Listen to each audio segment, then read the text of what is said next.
Hello all, welcome and welcome back to my YouTube channel. आज की इस video में हम डीआरसी क्या होती है इसके विषय में जानेंगे और पीएचडी में इसका रोल क्या है इसके विषय में भी जानेंगे। ठीक है, तो सबसे पहले स्टार्ट करते हैं डीआरसी होता क्या है। तो डीआरसी है डॉक्टरल रिसर्च कमेटी और ये जो टर्म है वो पीएचडी में यूज़ किया जाता है। कब होता है, कैसे होता है, इसमें कितने मेंबर होते हैं और किस तरीके से ये कंडक्ट किया जाता है इसके विषय में जानेंगे। तो सबसे पहला सवाल जो था डीआरसी क्या होता है वो मैंने बता दिया। अब सबसे दूसरा जो सवाल है वो ये कि डीआरसी कब होता है। ठीक है, तो जैसे ही आप पीएचडी में एनरोल होते हैं और पीएचडी के कोर्स वर्क को कर लेते हैं। ठीक है, कोर्स वर्क जो है वो 6 मंथ का होता है और ये मैं सभी यूनिवर्सिटी के लिए कह रही हूँ, चाहे वो स्टेट यूनिवर्सिटी हो, सेंट्रल हो, चाहे प्राइवेट यूनिवर्सिटी हो। तो सभी यूनिवर्सिटी में डीआरसी मीटिंग कंपलसरी है, वो होती ही है और इसका कोई ऑप्शन नहीं है, सब्स्टिट्यूट नहीं है। तो जैसे ही आपका पीएचडी कोर्स वर्क कंप्लीट हो जाएगा 6 मंथ का, उसके बाद आपका पीएचडी कोर्स वर्क का एग्ज़ाम होगा। एग्ज़ाम में पास आउट होने के बाद आपका एक मीटिंग तरीके से कह सकते हैं। तो पीएचडी कोर्स वर्क के एग्ज़ाम के तुरंत बाद ही जैसे ही आपका रिजल्ट आ जाता है, इसके लिए डीआरसी के लिए जो कंपलसरी एलिजिबिलिटी है वो ये कि आपको पीएचडी कोर्स वर्क में पास होना बहुत ज़रूरी है, तभी आपकी ये मीटिंग होगी। अदरवाइज़ जैसे ही आपका ये अगर मान लीजिए उसमें क्रॉस लगता है या फिर आप फेल करते हैं तो नेक्स्ट जब आप एग्ज़ाम देंगे तो उसके बाद ही आपकी डीआरसी मीटिंग होगी। डीआरसी मीटिंग कहने का मतलब है ये आपके पीएचडी को स्टार्ट करने के लिए आपकी थीसिस स्टार्ट हो सकती है, वो उसके लिए ये मीटिंग कंपलसरी है और ये करना ज़रूरी भी होता है। और इसके पीछे का जो रीज़न है वो ये कि ये देखना कि आप जो टॉपिक पे शोध कर रहे हैं या रिसर्च कर रहे हैं वो रिपीटेड तो नहीं है या फिर उसमें कुछ ऐसा मॉडिफिकेशन होने की ज़रूरत है, तो उसके लिए मीटिंग कंडक्ट करवाई जाती है। तो एलिजिबिलिटी यही है कि आपके पीएचडी कोर्स वर्क का जैसे ही रिज़ल्ट आ जाएगा, आप उसमें पास कर जाते हैं, उसके बाद ही आपका ये मीटिंग कंडक्ट होता है। और इस मीटिंग में आपके जो स्टाफ कह रही हूँ मैं, आपके जो डिपार्टमेंट के जो हेड हैं और फैकल्टी मेम्बर जितने भी हैं, ठीक है, तो जितने भी प्रोफेसर्स हैं वो सब लोग इसमें इंक्लूड होते हैं। और ये मीटिंग ऑफलाइन या ऑनलाइन कंडक्ट होती है, ये डिपेंड करता है सिचुएशन पे। ठीक है, तो अब चूँकि सारी जो मीटिंग है और जितना भी सब कुछ होता है ऑफिशियली वर्क, अब सब कुछ ऑनलाइन होने लगा है, तो इस वजह से हमारी भी ये मीटिंग ऑनलाइन हुई थी। तो मैं अगर अपने रेफरेंस में कहूँ तो हमारी डीआरसी मीटिंग हो चुकी है। तो हमारा चूँकि जो कोर्स वर्क का जो रिज़ल्ट है वो आ चुका है, तो इसी वजह से हमारी ये डीआरसी मीटिंग हो चुकी है। डीआरसी मीटिंग की जो क्राइटेरिया है उसमें यही है कि आपको अपना एक जो रिसर्च प्रपोज़ल होता है, हाँ अभी ये बात ये हो जाती है कि अगर आपके रिसर्च प्रपोज़ल को चेंज कर दिया जाता है, ठीक है, तो आपको वो टाइम दिया जाता है कि आप किसी भी तरीके से डीआरसी मीटिंग से पहले अपना एक रिसर्च प्रपोज़ल तैयार कीजिए। ठीक है, और कभी कभी ऐसा होता है कि आप जो प्रपोज़ल लेके गए हैं उस पर काम ना होकर टॉपिक को चेंज कर दिया जाता है। ठीक है, तो अगर आप टॉपिक चेंज करते हैं तो कोशिश कीजिए जल्दी उसके विषय में एक नया प्रपोज़ल बना सकें आप लोग। ठीक है, तो उसमें सबसे जो इम्पॉर्टेंट चीज़ें हैं वो आपको, अगर प्रपोज़ल अगर आप डीआरसी के लिए डिफेंड कर रहे हैं तो जो चीज़ें इंक्लूड करने की ज़रूरत है वो ये कि आपकी तो पहले ये होनी चाहिए कि आप जो रिसर्च कर रहे हैं उसका ऑब्जेक्टिव क्या है, चैप्टराइजेशन आपने किस तरीके से किया है, प्रीवियस वर्क का आपने लिटरेचर रिव्यू किया है या नहीं, ये टॉपिक रिपीटेड तो नहीं है, अगर रिपीटेड है तो फिर वो तो मान्य ही नहीं होगा। और अगर इस पे काम हो चुका है लेकिन आप उसको मॉडिफाई कर रहे हैं तो किस रेफरेंस में मॉडिफाई कर रहे हैं और किन किन यूनिवर्सिटी में इस तरीके के काम हो चुके हैं, उन सबको रेफ़र करना होता है।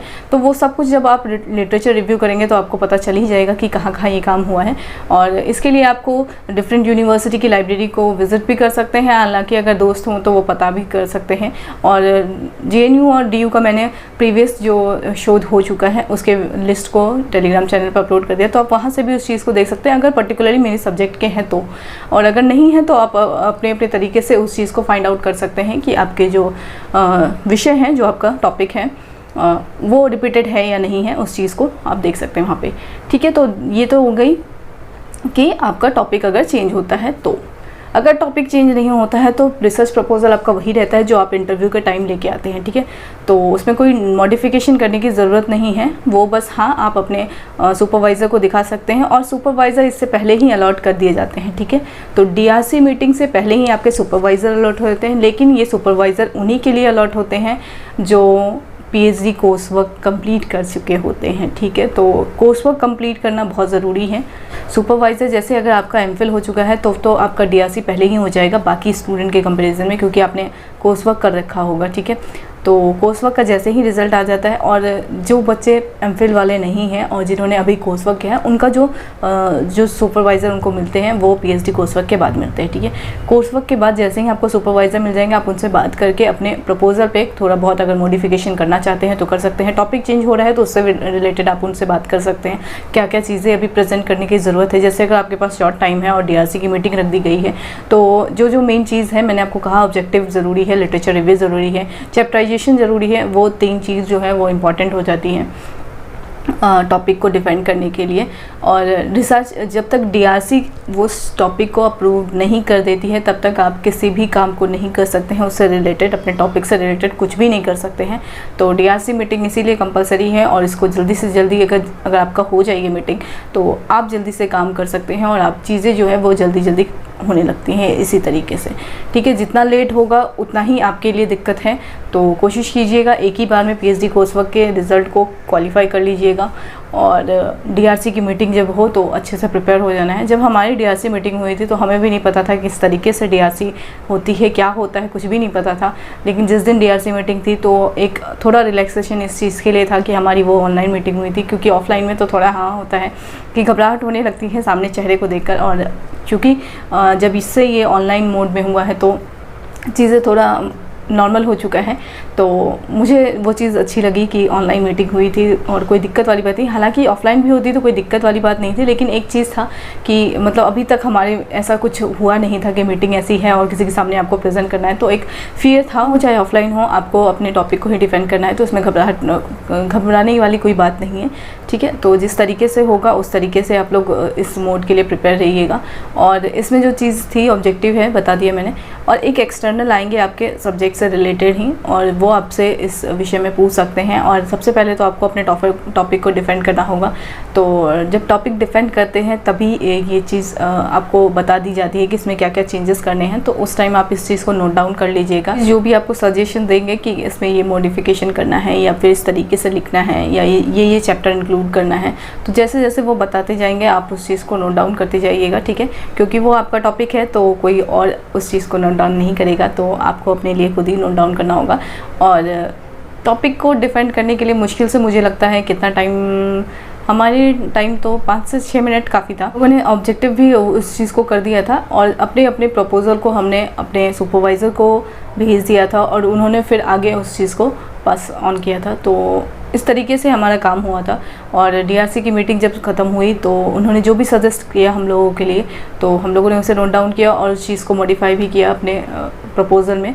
तो डीआरसी की मीटिंग कुछ ऐसा बवंडर जैसा नहीं है कि क्या है नहीं है, ठीक है। तो कुछ ज़्यादा नहीं है, जैसे पीएचडी का इंटरव्यू था उसके लिए थोड़ा टेंशन होती है कि किस तरीके से बोलना है, क्या क्या सवाल पूछे जाएंगे, तो इसमें थोड़ा आपको रिलैक्सेशन इसी चीज़ के लिए मिलती है कि इस लेवल पे अब आपका ये नहीं होगा कि आपने अच्छे से बोला नहीं तो आपका टॉपिक या पीएचडी कैंसिल हो जाएगी। हाँ, बस इसमें यही होता है कि आपको अपने टॉपिक को डिफेंड करते वक्त ये चीज़ें ध्यान रखनी चाहिए कि हाईलाइट जो करना है उस चीज़ों को ध्यान रखना है, ठीक है।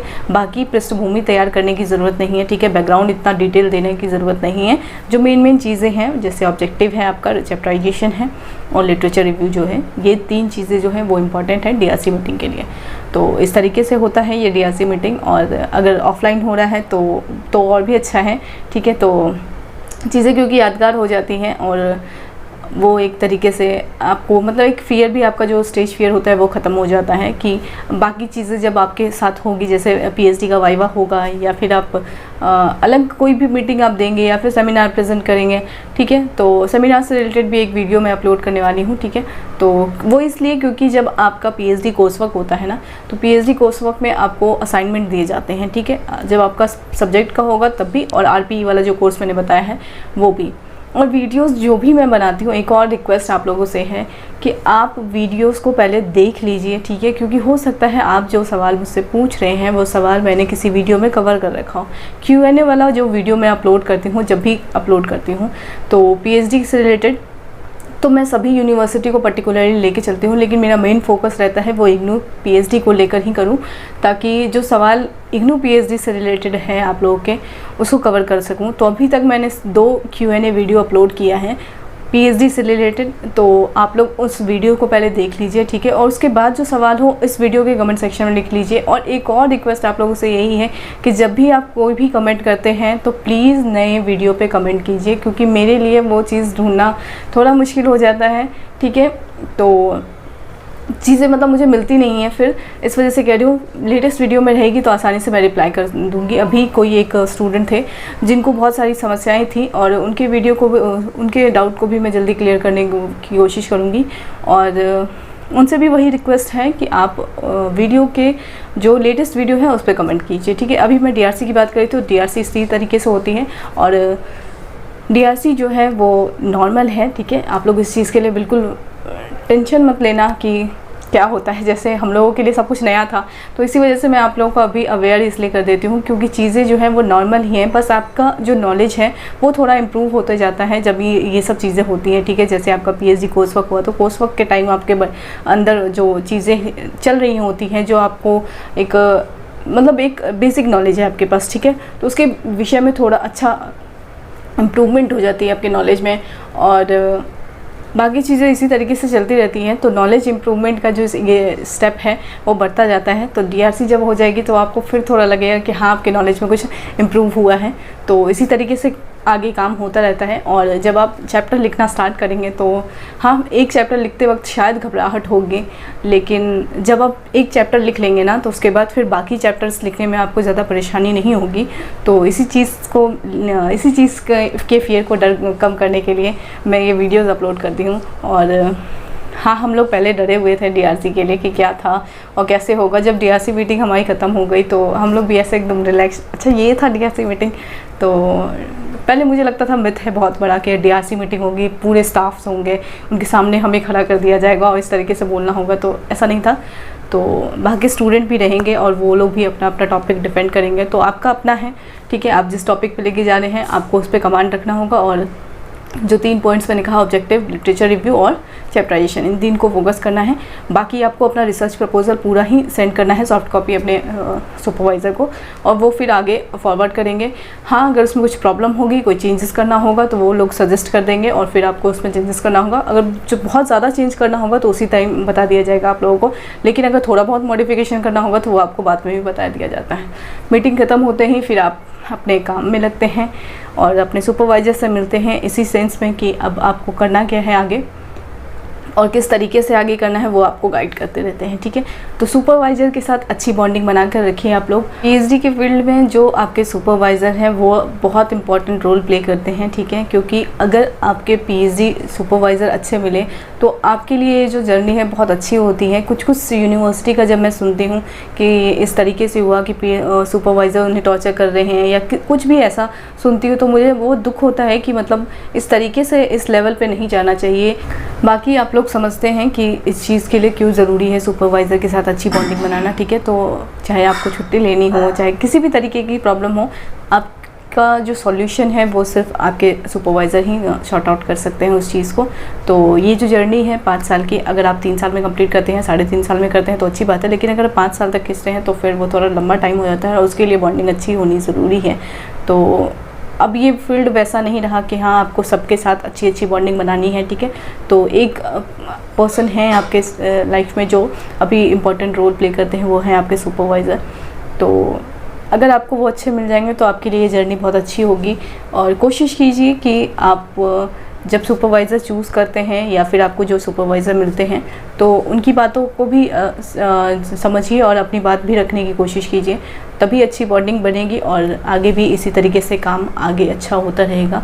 तो यही थी DRC मीटिंग के विषय में। और कुछ अगर DRC से रिलेटेड आपको सवाल पूछना हो या फिर PhD से रिलेटेड कुछ भी सवाल पूछना हो या फिर इग्नू PhD से रिलेटेड कोई सवाल पूछना हो और तो इसी वीडियो के कमेंट सेक्शन में पूछ सकते हैं। और एक लर्नर है और उनका जो सवाल है वो मैं सोच रही हूँ एक Q&A वीडियो अपलोड करके ही उसी तरीके से कंप्लीट कर दूँ उनको, क्योंकि वो पर्टिकुलर किसी लर्नर का जो इशू है वो नहीं है। तो इस तरीके से है, क्योंकि कभी कभी ऐसा होता है कि आपने एडमिशन ले लिया है और आप एक गलत यूनिवर्सिटी में फंस चुके हैं, तो उससे बाहर निकलने के क्या क्या उपाय हो सकते हैं, उससे रिलेटेड ही हैं, तो इसी वजह से। और वीडियो को एंड तक देखने के लिए थैंक यू सो मच। और जो भी डाउट हो इसी वीडियो कमेंट सेक्शन में पूछ लेना प्लीज़। मेरी इस रिक्वेस्ट को आप लोग ज़रूर मानिए, क्योंकि मेरे लिए वो बहुत प्रॉब्लम क्रिएट करता है। तो इसीलिए इसी वीडियो के कमेंट सेक्शन में आप लोग अपने सवाल पूछिए। और वीडियो को एंड तक देखने के लिए थैंक यू सो मच।